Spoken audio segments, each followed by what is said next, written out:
إن الحمد لله نحمده ونستعينه ونستغفره ونعوذ بالله من شرور أنفسنا وسيئات أعمالنا من يهده الله فلا مضل له ومن يضلل فلا هادي له أشهد أن لا إله إلا الله وأشهد أن محمدا عبده ورسوله يا أيها الذين آمنوا اتقوا الله حق تقاته ولا تموتن إلا وأنتم مسلمون يا أيها الناس اتقوا ربكم الذي خلقكم من نفس واحدة وخلق منها زوجها وبث منهما رجالا كثيرا ونساء واتقوا الله الذي تساءلون به والأرحام إن الله كان عليكم رقيبا يا أيها الذين آمنوا اتقوا الله وقولوا قولا سديدا يصلح لكم أعمالكم ويغفر لكم ذنوبكم ومن يطع الله ورسوله فقد فاز فوزا عظيما أما بعد فإن خير الحديث كتاب الله وخير الهدى هدى محمد صلى الله عليه وسلم وشر الأمور محدثاتها وكل محدثة بدعة وكل بدعة ضلالة. Hadirin jamaah Masjid An-Nur yang saya hormati, kita lanjutkan pembahasan kita mengenai kitab Umdatul Ahkam. Kita sampai di hadis yang ke-18 dalam bab yang baru, babus siwak. Bab siwak sudah menjadi suatu yang maklum buat kita. Apa itu siwak? Dikatakan oleh Al-Imam Abdurrahman ibn Nasir As-Sa'di rahimahullah, beliau mengatakan bahwasanya yang namanya siwak ini bisa dikatakan dari perbuatannya itu namanya siwak, bisa juga yang digunakan untuk membersihkan gigi itu adalah siwak. Jadi kedua-duanya adalah benar. Beliau mengatakan bahwasanya siwak itu bisa dilakukan dengan tangkai apapun juga, kayu apapun juga, selama ketentuannya tidak melukai mulut, tidak melukai gigi, tidak melukai gusi. Jadi tangkainya, kayunya itu bisa digunakan untuk membersihkan dan tanpa melukai bagian mulut. Beliau katakan min urakin, dari kayu urak. Kayu urak itu yang sekarang biasa digunakan untuk bersiwak. Au zaitun au urjun, ataupun tangkai dari pohon zaitun ataupun urjun.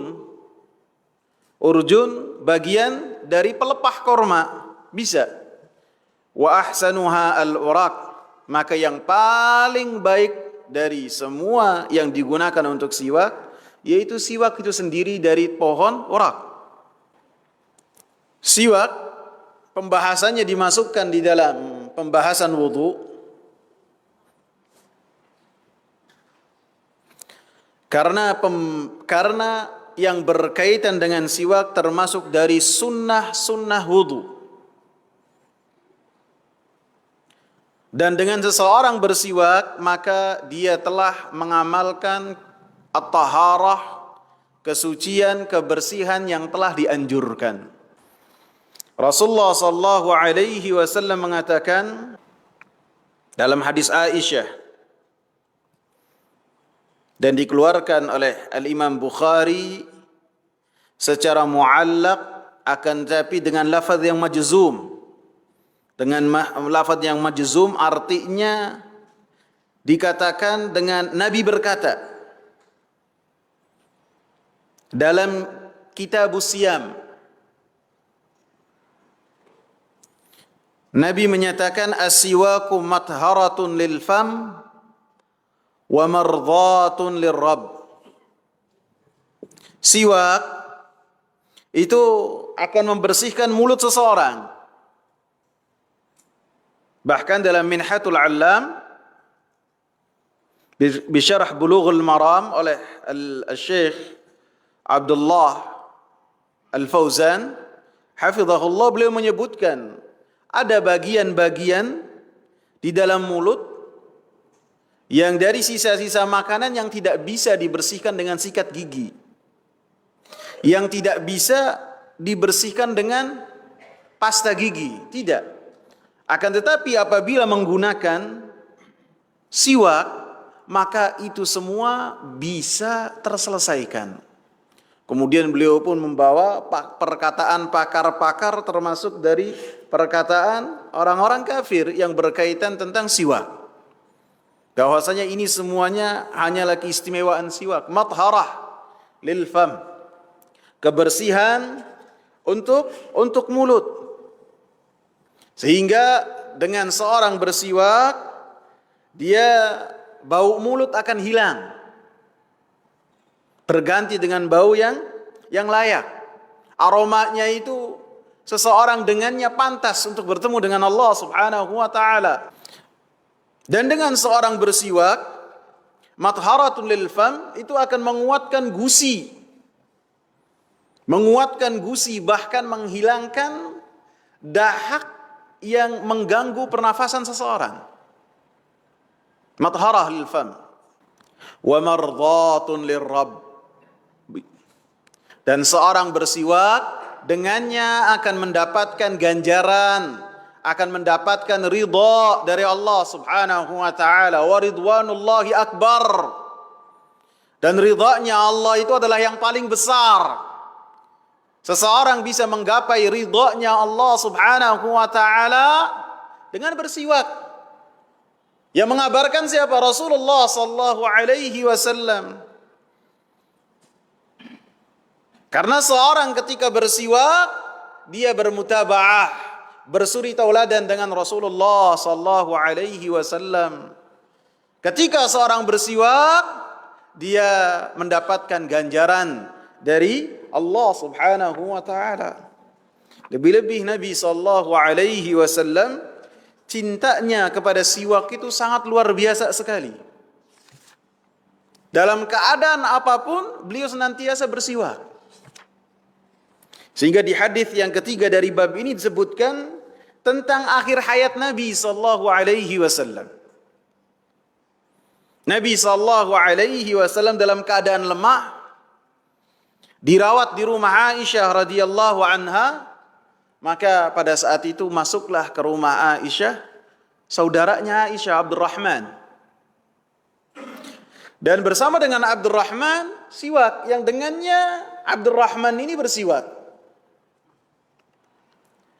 Maka ketika melihat Abdurrahman radhiyallahu anhu bersiwak, Rasulullah sallallahu alaihi wasallam matanya itu tidak meninggalkan siwak. Padahal pada saat itu Rasulullah dalam keadaan lemah.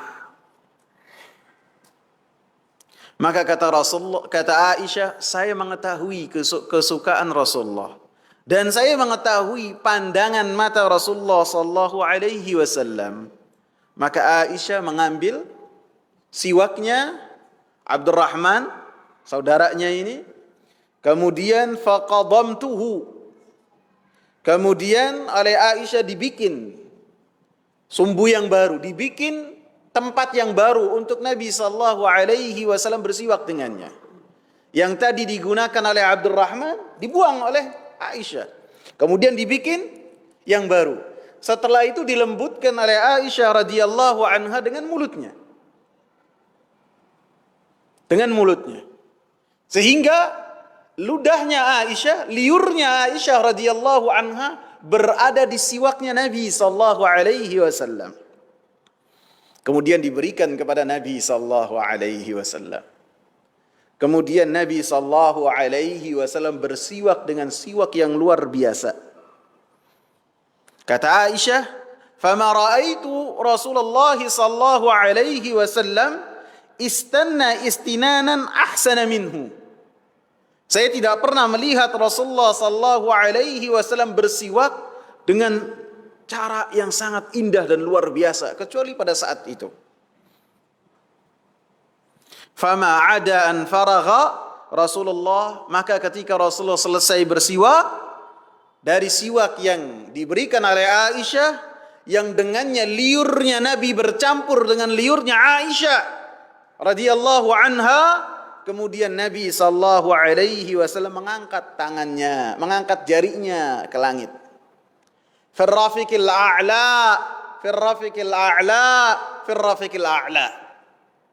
Saya memilih Allah. Saya memilih Allah. Saya memilih Allah. Rafiqil a'la bisa juga artinya saya memilih surga. Saya memilih surga. Saya memilih surga. Karena para nabi tidaklah wafat kecuali dipilihkan kepada mereka mau hidup terus di dunia ataukah menuju di sisi Allah Subhanahu wa taala. Maka pada saat itu Nabi menjawab fir rafiqil a'la, fir rafiqil a'la, fir rafiqil a'la. Kemudian Nabi sallallahu alaihi wasallam wafat di pelukannya Aisyah radhiyallahu anha. Apa yang Nabi lakukan sebelumnya? Bersiwak terlebih dahulu, menunjukkan Nabi sallallahu alaihi wasallam sangat cinta siwak dengan cinta yang luar biasa. Sehingga ketika seorang bersiwak dan bersuri tauladan kepada Rasulullah sallallahu alaihi wasallam, dia akan mendapatkan ganjaran yang besar. Di hadis yang tadi saya sebutkan bahwasanya Aisyah radhiyallahu anha mengatakan siwak adalah untuk membersihkan mulut dan di dalamnya ada ridha Allah Subhanahu wa taala, dikeluarkan oleh Imam Bukhari secara muallaq dalam kitab Shiyam. Dalam kitab Siyam, dalam kitab yang membahas tentang puasa. Artinya, makna dari peletakan Al-Imam Bukhari hadis ini di bab Siyam, artinya bahwasanya seseorang bersiwak kapanpun juga. Kapan saja. Bahkan ketika dia berpuasa, maka anjuran untuk bersiwak itu masih terus ada. Baik itu ketika bersiwaknya selesai dia sahur, atau menjelang berbuka, atau di antara waktu keduanya, maka anjuran untuk seorang bersiwak itu masih ada. Karena tidak ada orang yang bersiwak niatnya untuk aji mumpung, untuk nelen sedikit dalam berpuasa. Ada enggak? Enggak ada. Enggak ada rugi. Maka fikih dari apa yang telah diletakkan oleh Imam Bukhari bahwasanya siwak ini dilakukan kapan saja. Disebutkan oleh Imam Tirmidzi rahimahullah dalam Jami'u Tirmidzi, saya nukil dari Minhatul Allam fi Syarh Bulughil Maram karya Abdullah bin Salih Al-Fauzan hafizahullah. Beliau mengatakan, Al-Imam Tirmidzi mengatakan, bahwasanya hadis-hadis yang membahas tentang siwak dan keutamaan-keutamaannya telah diriwayatkan oleh sebagian besar para sahabat. Jumlah mereka 17 sahabat. Di antara sahabat-sahabat tersebut Abu Bakar, Ali, Abdullah bin Abbas, Abdullah bin Umar, Abdullah bin Amr, Aisyah, Hudzaifah, Zaid bin Khalid radhiyallahu anhum. 17 sahabat. Sehingga sebagian ulama yang lain di antaranya Al-Kattani beliau mengatakan bahwasanya hadis-hadis yang menyebutkan tentang perbuatan siwak, tentang anjuran siwak ketika berwudu dan selainnya mencapai derajat at-tawatur, mencapai derajat mutawatir. Jadi perkara yang sangat besar sekali. Hadis yang pertama yang berkaitan tentang siwak. An Abi Hurairah radhiyallahu anhu عن النبي صلى الله عليه وسلم قال لولا أن أشق على أمتي لأمرتهم بالسواك عند كل صلاة. Dari Abu Hurairah, semoga Allah meridainya, dari Nabi sallallahu alaihi wasallam, Nabi sallallahu alaihi wasallam mengatakan, kalau saja saya tidak takut untuk memberatkan umatku, la amartuhum, niscaya saya akan memerintahkan umatku untuk bersiwak inda kulli salah, ketika mereka akan menunaikan salat. Di dalam hadis ini Nabi sallallahu alaihi wasallam menyebutkan tentang anjuran siwak, bahwasanya seandainya kalau Nabi sallallahu alaihi wasallam tidaklah memberatkan umatnya, umat itu artinya ada dua, umatnya Nabi itu ada dua. Yang pertama adalah ummatul ijabah, umat ijabah. Yang kedua umat dakwah. Ummatul ijabah yaitu mereka yang beriman kepada Nabi, mengikuti Nabi. Adapun ummatud dakwah yaitu siapa saja yang ada dan hidup setelah diutusnya Nabi Muhammad sallallahu alaihi wasallam. Jadi orang-orang kafir mereka juga umatnya Nabi Muhammad. Akan tapi bukan ummatul ijabah, akan tapi ummatul ad-da'wah. Sehingga hadis-hadis yang membahas tentang keutamaan umatnya Nabi, maka itu adalah yang berkaitan dengan ummatul ijabah. Maka termasuk dalam hadis ini yang dimaksudkan adalah umatnya Nabi yang telah mereka beriman kepada Nabi sallallahu alaihi wasallam. Kalau seandainya kata Nabi saya tidak memberatkan umatku, kalau seandainya saya tidak khawatir untuk memberatkan umatku, niscaya akan saya perintahkan mereka untuk bersiwak ketika mereka akan sholat. Jadi semua perintah Nabi sallallahu alaihi wasallam maknanya menjadikan seorang lazim dan harus untuk melakukan hal tersebut. Termasuk apabila tidak ada kekhawatiran dari Nabi, kita ambil potongan kedua, la amartuhum bisiwak inda kulli shalah, artinya setiap seseorang diwajibkan oleh Nabi sallallahu alaihi wasallam untuk bersiwak ketika akan menunaikan salat. Kalau orang yang hidupnya di Madinah saja gampang. Kalau orang yang hidupnya di Mekah saja gampang. Di tanah Arab mereka hidupnya gampang. Bisa dengan mudah untuk mendapatkan siwak yang dengannya Nabi sallallahu alaihi wasallam menggunakan. Akan tetapi yang jauh dari kota Madinah, mungkin sekarang sudah ada impor ya. Sudah ada berbagai macam siwak disediakan seperti yang antum temukan di kota Madinah ataupun kota Mekah. Kalau dulu, sebelum adanya perpindahan barang dengan cepat dari tempat ke tempat yang lain, mungkin 200 tahun yang lalu, maka hal ini tentu akan membebani umatnya Nabi sallallahu alaihi wasallam. Dan sifatnya Nabi sallallahu alaihi wasallam yang Allah Subhanahu wa taala sifati dengannya dalam surat At-Taubah ayat 128, laqad ja'akum rasulun min anfusikum azizun 'alaihi ma 'anittum harisun 'alaikum bil mu'minina raufur rahim.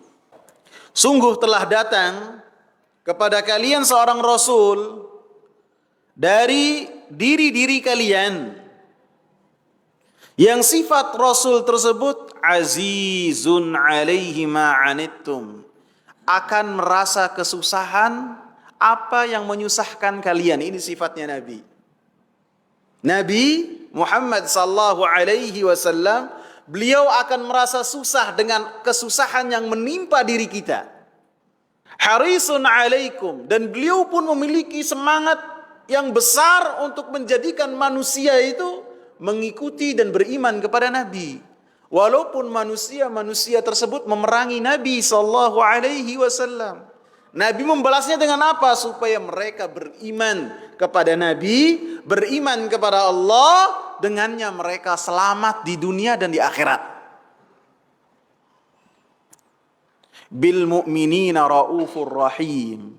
Nabi sallallahu alaihi wasallam dengan orang-orang yang beriman memiliki kasih sayang yang luar biasa. Memiliki kasih sayang yang luar biasa. Sehingga ketika akan menganjurkan satu perkara, akan memerintahkan satu perkara, dan perintah-perintah Nabi sallallahu alaihi wasallam apabila tidak dipalingkan dengan satu hal, satu dalil yang lainnya, maka perintah Nabi itu artinya wajib. Falyahdharil ladzina yukhalifuna an amrihi an tusibahum fitnah.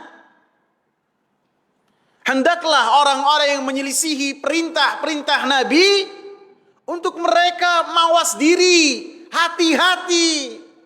Mereka akan terkena fitnah. Apa itu fitnah? Fitnah itu kegelinciran hati. Fitnah itu bisa jadi juga kesyirikan dan kekufuran. Diawali oleh seseorang membangkang dan tidak patuh terhadap perintah-perintah yang datang kepadanya dari Rasulullah sallallahu alaihi wasallam. Akan menjadikan seorang bahaya akidahnya dan agamanya. Sehingga perintah-perintah Nabi secara umum itu adalah wajib. Kecuali ada perkara-perkara yang lain yang dari Nabi, yang hal tersebut memalingkan perintah tersebut. Maka di dalam hadis ini Nabi sallallahu alaihi wasallam menyebutkan hal yang dengannya menunjukkan bahwasanya siwak itu bukan perkara yang wajib. Walaupun pada hakikatnya anjurannya sangat kuat sekali mendekati dengan perkara yang wajib, ataupun ganjarannya adalah ganjaran yang wajib, ataupun keutamaannya adalah keutamaan yang wajib, yang memalingkan perintah Nabi mengenai siwak adalah perkara yang wajib karena Nabi sallallahu alaihi wasallam takut hal tersebut akan membebani umatnya Nabi, sehingga mereka tidak mampu melakukan hal tersebut. Sehingga Nabi sallallahu alaihi wasallam tidak memerintahkan mereka dengan perintah yang wajib, akan tapi berhenti hanya sampai anjuran saja. Di dalam riwayat yang lain yang disebutkan oleh Al-Imam Ibn Hajar Asqalani rahimahullah dalam Bulughul Maram, beliau membawakan hadis ini akan tapi dengan lafaz ma'a kulli wudu, bersama dengan setiap wudu. Dalam lafaz yang lain, inda kulli wudu, ketika berwudu. Anjurannya adalah ketika berwudu dan ketika bersama dengan wudu. Kalau inda itu maknanya, inda itu bisa maknanya sebelum, bisa juga maknanya setelah. Itu namanya indah. Artinya indah. Walaupun yang telah dicontohkan oleh Rasulullah sallallahu alaihi wasallam ketika beliau berwudu, maka beliau berwudu menggunakan siwak sebelum berwudu. Jadi sebelum berwudu beliau bersiwak terlebih dahulu. Setelahnya baru mengambil air wudu. Sebagian ulama menjelaskan tentang arti ma'a kulli wudu, bersama dengan setiap wudu. Sebagian dari ulama menjelaskan bahwasanya ma'a kulli wudu artinya ketika seorang berkumur-kumur, setelah berkumur-kumur dia mengambil siwak dan bersiwak dengannya. Akan tapi untuk makna yang kedua tidak pernah dilakukan oleh Nabi sallallahu alaihi wasallam. Sebaik-baik contoh, sebaik-baik suri tauladan adalah Rasulullah sallallahu alaihi wasallam. Selama Nabi tidak pernah melakukan hal tersebut, maka kita tidak melakukannya. Pelajaran-pelajaran ataupun fiqhul hadis. Pelajaran-pelajaran yang terdapat dari hadis ini. Yang pertama, annal amra lil ijab. Bahwasanya setiap perintah dari Nabi sallallahu alaihi wasallam, maka itu adalah maknanya untuk menjadikan hal tersebut adalah perkara yang wajib untuk dilaksanakan. Jadi ketika Nabi memerintahkan sesuatu, maka hal tersebut adalah perkara yang wajib untuk dilakukan. Kecuali apabila ada dalil yang lain yang memalingkan kewajiban tersebut, maka berubah dari yang tadinya wajib menjadi hanya perkara yang sunnah saja ataupun tatawwu. Jadi antum kalau baca kitab-kitab hadis yang berkaitan dengan syarah, apalagi yang syarahnya itu secara panjang lebar, maka dalam satu hadis, satu pembahasan terkadang ada hadis-hadis yang seakan-akan bertentangan. Yang satu memerintahkan hal ini adalah wajib, yang satu lagi seakan-akan Nabi sallallahu alaihi wasallam tidak mewajibkannya, atau seakan-akan Nabi melanggarnya. Maka bukan berarti Nabi tidak melaksanakan apa yang telah dia perintahkan, bukan. Akan tapi maknanya menunjukkan perintah yang sebelumnya diperintahkan oleh Rasulullah bukanlah maknanya perkara yang wajib. Akan tetapi seseorang apabila tidak bisa, boleh untuk tidak melakukannya. Beda dengan perkara yang wajib. Maka perkara yang wajib, maka tidak boleh ditinggalkan. Dan perkara yang wajib, baik berat ataupun tidak, harus kita lakukan. Semampu kita. Sehingga dikatakan oleh Imam Syafi'i rahimahullah, beliau katakan ketika beliau membahas tentang hadis ini, "Lau kana wajiban la amarahum bihi syaqqa aw lam yashqa." Apabila perkara yang berkaitan dengan siwak ini adalah perkara yang wajib, niscaya Nabi sallallahu alaihi wasallam akan memerintahkannya. Baik perkara tersebut memberatkan mereka ataupun tidak, maka apabila perkara yang wajib adalah wajib. Akan tetapi karena hal ini adalah bukan hal yang wajib, maka Nabi sallallahu alaihi wasallam jelaskan bahwasanya hal tersebut adalah bukanlah perkara yang wajib, yang memalingkan dari kewajiban tersebut. Khawatirnya Nabi sallallahu alaihi wasallam bahwasanya hal tersebut akan membebani umatnya Nabi sallallahu alaihi wasallam. Sehingga pelajaran yang kedua dari hadis ini, bolehnya Nabi sallallahu alaihi wasallam berijtihad di dalam menyampaikan syariat ini. Sehingga apabila Nabi sallallahu alaihi wasallam berijtihad artinya Nabi mengupayakan satu perkara yang perkara tersebut tidaklah diperintahkan oleh Allah. Akan tapi Nabi memiliki inisiatif bahwasanya hal ini adalah hal yang benar. Maka Nabi sallallahu alaihi wasallam berijtihad. Nabi sallallahu alaihi wasallam berijtihad,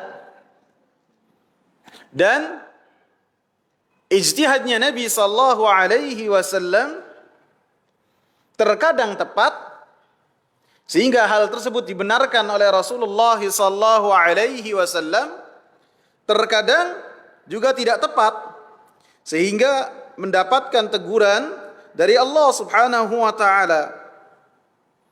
Bahkan terkadang teguran-teguran tersebut diabadikan oleh Allah Subhanahu wa taala. Contohnya apa, ikhwan?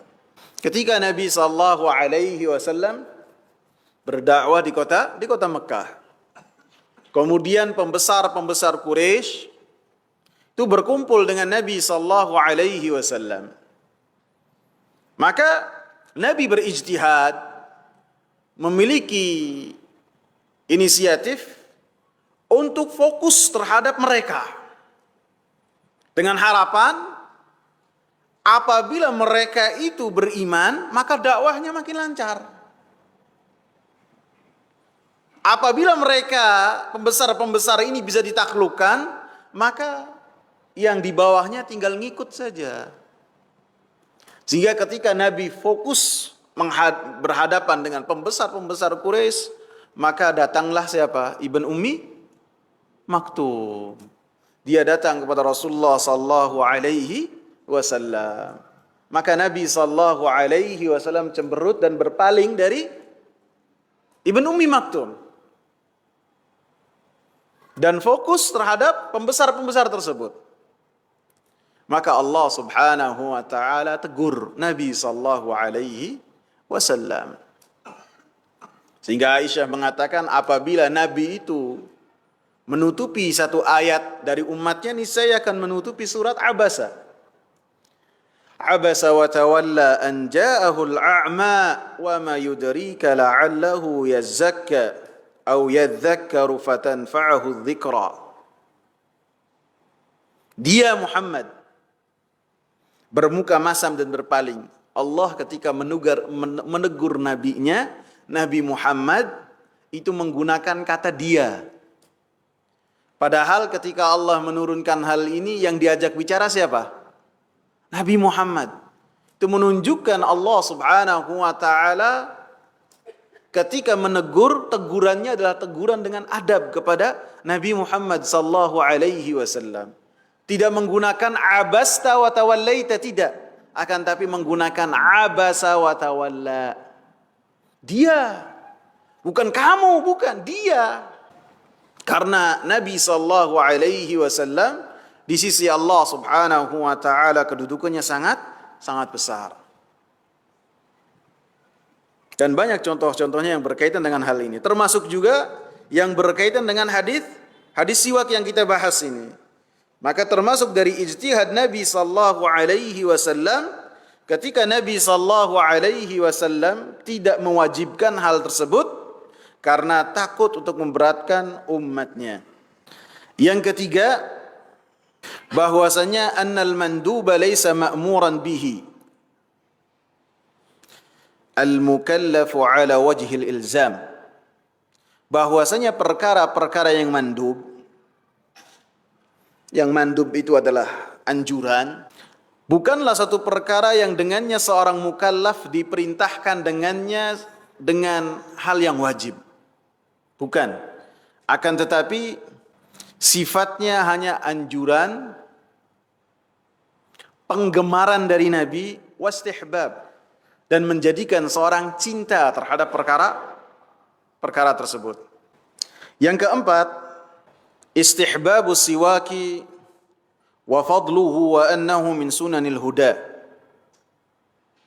Anjuran bersiwak dan keutamaannya, dan bahwasanya siwak dari sunnah-sunnah petunjuk dari Nabi sallallahu alaihi wasallam.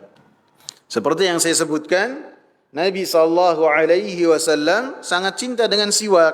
Bahkan ketika beliau menemui delegasi yang datang kepada Nabi sallallahu alaihi wasallam, termasuk Abu Musa al-Asy'ari ketika datang dengan rombongan dari Yaman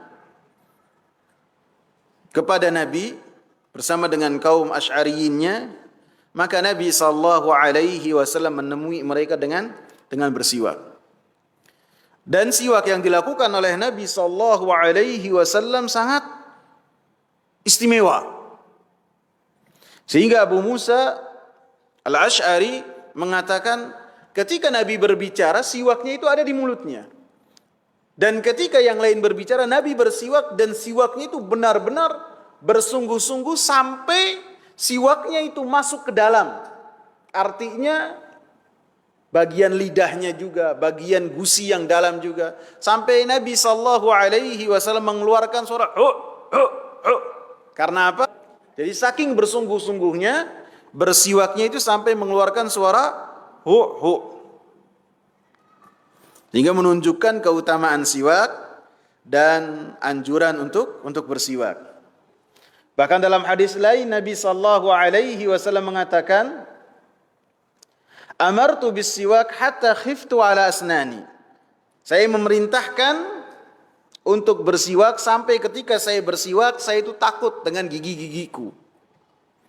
Takutnya giginya itu saking kencengnya sampai rontok bisa jadi. Jadi takut. Jadi itu menunjukkan bahwasanya anjuran bersiwak itu adalah anjuran yang luar biasa. Nah, yang kelima disebutkan kamalu rahmatihi sallallahu alaihi wasallam wa rifqihi wa ra'fatihi bi ummatihi. Kesempurnaan kasih sayang Nabi sallallahu alaihi wasallam, lembutnya Nabi, kasih sayangnya terhadap umatnya.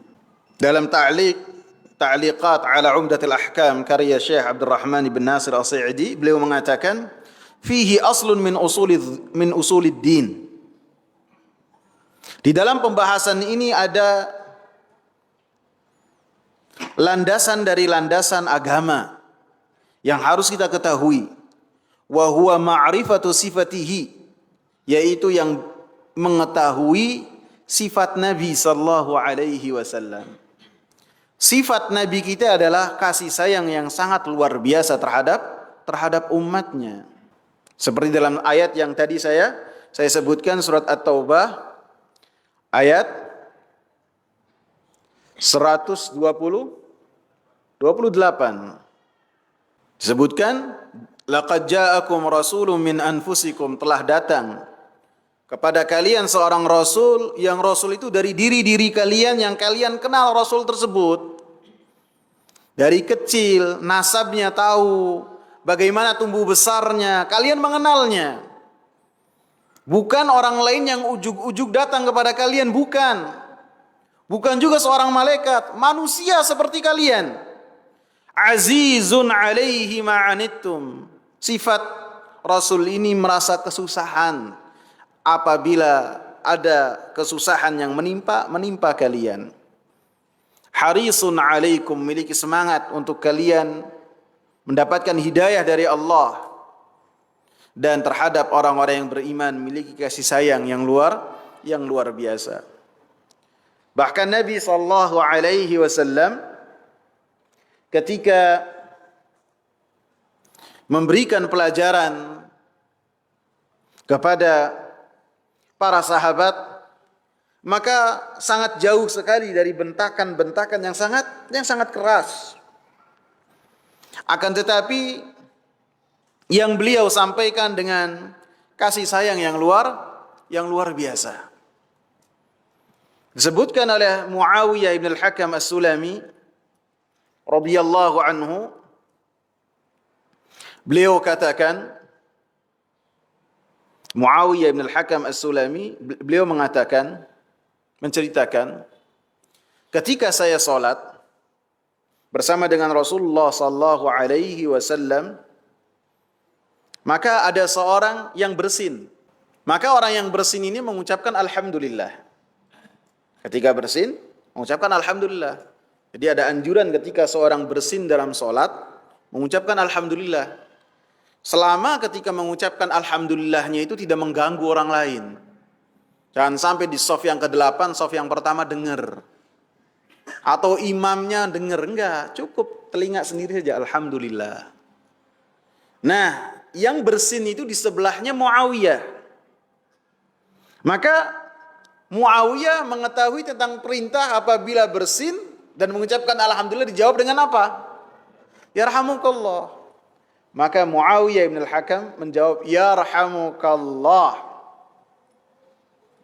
Maka para sahabat yang lain ini melotot kepada Muawiyah, menoleh kepada Muawiyah. Maka Muawiyah mengatakan, ma sya'nukum tanzuruna ilayya, ditambahkan lagi. Tadi yarhamukallah tambahkan, ada apa ente yang ngelihat saya? Ini lagi salat ikhwah. Salatnya bersama dengan siapa? Dengan Nabi. Malakum tanzuruna ilayya. Jadi enggak cukup mengucapkan yarhamukallah, malah ditambahkan dengan perkataan yang lain. Maka para sahabat berupaya untuk mendiamkan Muawiyah dengan cara memukul paha-paha mereka. Akhirnya Muawiyah pun paham. Oh, berarti saya ini harus diam. Menunjukkan para sahabat ridwanullahi alaihim, ilmu mereka kurang lebih. Tidak semuanya mereka ulama, tidak. Ada yang sekali dua kali datang, ilmunya berbeda dengan Abu Hurairah yang Nabi keluar dari rumahnya dipepet. Beda. Beda juga dengan Abu Bakar, tidak sama. Yang sekali dua kali datang beda dengan orang yang selalu bersama dengan Nabi sallallahu alaihi wasallam. Walaupun demikian mereka adalah orang-orang yang telah dipilih oleh Allah Subhanahu wa taala untuk menemani Sayyidul Mursalin, sehingga mereka adalah radhiyallahu anhum wa radu'an. Mereka adalah orang-orang yang Allah ridha kepada mereka dan mereka pun ridha kepada Allah Subhanahu wa taala. Maka setelah Rasulullah sallallahu alaihi wasallam salat, Rasulullah memanggilku. Karena Rasulullah apabila salat, salah satu keistimewaannya apa? Salah satu mukjizatnya, apa yang terjadi di belakang dilihat oleh Rasulullah. Jadi apa yang terjadi di belakang Rasulullah, Rasulullah tahu. Dan ini keistimewaan yang terjadi hanya pada salat saja. Ketika salat Nabi mengetahui. Sehingga ketika ada yang salatnya itu ketika ruku sambil jalan, maka Nabi mengetahuinya. Maka kata Muawiyah bin al-Hakam, fa bi abi huwa wa ummi ma raaitu mualliman qablahu wala ba'dahu ahsana ta'liman minhu. Maka sebagai tebusan ibuku dan bapakku, tidaklah saya melihat seorang pendidik pengajar sebelumnya ataupun sesudahnya yang lebih baik daripada Nabi sallallahu alaihi wasallam. Fa wallahi ma kaharani, maka demi Allah Nabi tidak membentakku, wala darabani, tidak memukulku, wala syatamani, dan tidak memakiku. Tidak ada perkataan-perkataan, tidak ada bentakan, tidak ada bermuka masam, tidak. Akan tapi Nabi katakan, inna hadhihi salata la yasluhu fiha syai'un min kalamin nas. Sesungguhnya salat ini tidak layak di dalamnya ada sedikit pun dari perkataan manusia. Innama huwa tasbih wa takbir wa qiraatul Qur'an. Sesungguhnya di dalam salat itu hanyalah tasbih, hanyalah takbir dan membaca Al-Qur'an. Tidak boleh ada perkataan sedikit pun dari perkataan-perkataan manusia. Jadi ketika mengucapkan alhamdulillah tidak ditegur orangnya oleh Nabi, menunjukkan boleh. Akan tapi ketika menjawab yarhamukallah maka tidak boleh. Dan ketika Nabi bermuamalah dengan Muawiyah yang tidak mengerti dengan hukum tersebut, Nabi sallallahu alaihi wasallam bermuamalahnya dengan berlandaskan rasa kasih sayang terhadap orang yang ada di hadapannya. Tidak ada makian, tidak ada bentakan, apalagi pukulan. Tidak bermuka masam, bahkan menyampaikannya dengan penuh senyuman, sehingga orang yang ditegur oleh Rasulullah pun berlapang dada dan menerima, bahkan memuji Rasulullah sallallahu alaihi wasallam. Saya tidak pernah melihat pendidik, pengajar yang lebih istimewa daripada Nabi sallallahu alaihi wasallam.